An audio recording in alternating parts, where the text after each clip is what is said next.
Are immigrants coming to the United States? Pretty much to get like financial benefits. Are they looking for financial benefits? Yeah, like are they coming here Just for that purpose, yeah. In my opinion, the majority of the immigrants that come to the United States are really escaping a very difficult situation in their country. Primarily, there is violence and there's war around the world in many countries. And we heard today Sister Norma Pimentel sharing with us about the violence in El Salvador, in Guatemala. A lot of the source of that violence is drug dealers that want to control the lives and the well-being of the people in those countries.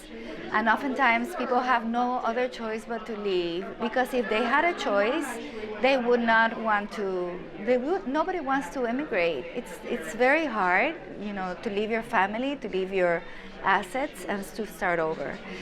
In my experience is that in the U.S. we are all immigrants, and even if I am an immigrant, and my family came from Cuba. I was born in Cuba, but if you are not an immigrant, then your parents or your grandparents or your great-grandparents were immigrants as well. So yes, there are social services available to help people kind of get their lives organized at the beginning, but nobody wants to just have to rely on those services. And I would say that that's not the reason why immigrants come here. They, more often than not, they come to escape the violence in their countries. So speaking of violence, Yes. are immigrants bringing crime and violence to our cities and town? And again, can you explain your answer, please? I don't think that immigrants are bringing violence into the United States.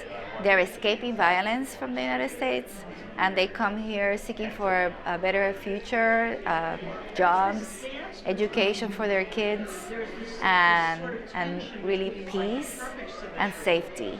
I think that it's important we try to understand what's going on in countries, and I mentioned countries in Latin America, Venezuela, El Salvador, Guatemala, but also Iraq, Sudan, Somalia, so many other countries around the world, Afghanistan, that we have students here at Marymount, because we have students from all over the world that also are escaping violence in their countries. So they don't bring violence, they bring hard work, grit, and really the opportunity for freedom and peace.